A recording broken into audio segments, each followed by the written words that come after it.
Firstly, the Heath Ledger issue. I think Heath Ledger is very, very good. All the talk about, an early Oscar nomination. I think if he's nominated, it has to be for supporting actor. I know some people are pushing for actor, but it is an ensemble cast. I mean, in fact, I don't think there's anybody on screen enough to justify an actor nomination. And interestingly enough, one of the things, and this has been said by some other people who texted in, one of the things that happens because of Heath Ledger's performance is that Christian Bale actually gets oddly sidelined. Yes. And I thought that although I thought he was terrific in the first movie, in the second one, I did find him as Batman a little bit out of his depth, which I never expected. Part of the problem is the voice, which has gone.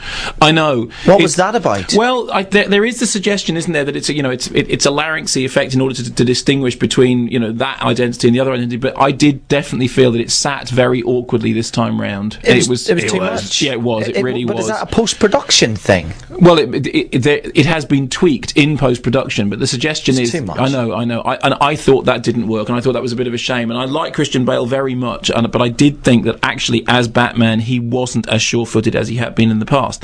The other things are, it's a movie about ideas, and it's extraordinary that anyone can spend millions and millions of dollars and make what is essentially an ideas movie. And the ideas are dark and light. The fact that the Joker is the other side of Batman. There's all this stuff about you complete me, you make the world more fun. That which does not kill you makes you stranger, and you are the strangest creature around. And actually, now that has been explored an awful lot before in the graphic novels, and it's really put up there right in front of you on the screen in Chris Nolan's movie. And I think on the one hand you absolutely have to admire the fact that it is a movie of ideas. I think the problem is that sometimes the ideas get in the way of the emotions. And I did find for an awful lot of the film, watching it, thinking, I admire this greatly. Why don't I love it more? And at one point, I thought it was that kind of, the relationship thing about it's not you, it's me. It's not the film. It's somehow I'm not up to the mark. But the more I think about it, the more I think it's probably both of us. I think that there is a problem in that it's slightly overladen. One of the things is that they try to introduce the Harvey Dent Two-Face character. And I think that is one character too many. I mean, the weird thing is that all the things I think are wrong with it are things that I know that if you said them to the filmmaker, they'd say, no, but that's the whole point. Because the Joker's aim is to demonstrate that a good man can be turned bad, and that is something which happens through the Dent Two-Face character, and yet that character felt something like an add-on to me. There is also one too many moral problems that are set up in ways that look like set pieces. Now, without wishing to give away plot details, because this will only make sense if you've seen the film, when you get to the set piece about the ships, I thought, okay, fine, you need to take this out. I know for a fact that if you said it to the screenwriters, they'd say, no, that's the whole moral heart of the piece. And it was a perfect example of cut your lovies, kill your darlings, that's what they say. The scene that you love the most, take it out. The film is too long, and there are entire strands of it that could be taken out, and I think the film would actually be stronger as a result of it. On the plus side, I think it's beautifully shot by Wally Pfister, who's a fantastic cinematographer who, and I say this every time, started out shooting straight-to-video erotic thrillers for Greg Dark, right? Alexander Gregory Hippolyte, and learned his trade there and has now gone on to be one of the most sought-after cinematographers in Hollywood, and good for him.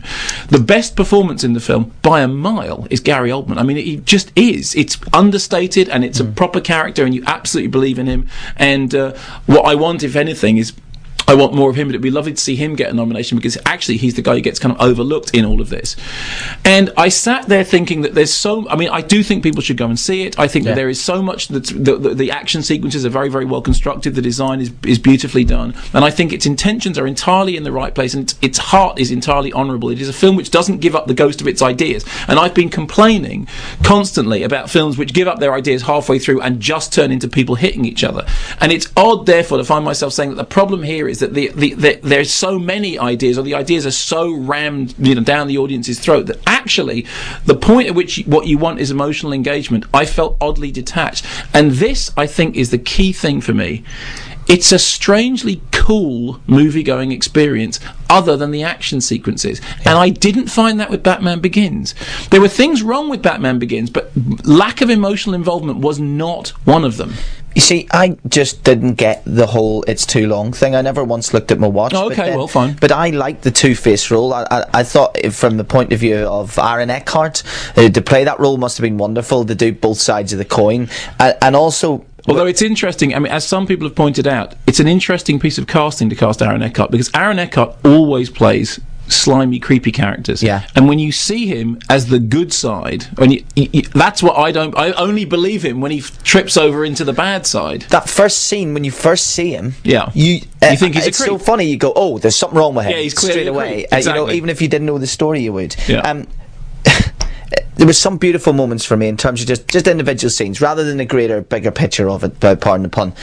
The Joker and the biggest pile of money I've ever seen, the film burning. Yes. Was just a wonderful couple of minutes. Yes, but it's a set piece. It is a wonderful set piece, but it's a set piece. Yeah, and while I was totally up for the movie, you make a great point about the thing in the ships, because actually the moral dilemma of the two ships, they do again kind of anyway, where I know exactly, and that's why we say when we're talking about this in this sort of strangely not finishing our sentence way, because we absolutely do not want to spoil it for anybody who's coming. I had the real privilege of being able to see it before I'd read reviews of it, which is a great thing. And if you obviously people are going to see it now, if you want to go and see it, without reading some internet dissection of all the stuff behind it, it's good to be surprised. I didn't know anything about any of the makeup, and that was quite surprising to see some of that makeup. But without spoiling it, I think we both agree with this, that there is one moral dilemma set piece too many. And do you know what it is as well? And I think that's what cheapens that bit. And I actually think it's a fantastic movie. I thoroughly enjoyed it. I'm not big into my comics and my graphic novels, but I thoroughly enjoyed it. And Batman Begins was a yardstick, and this goes further for its genre, if you ask me.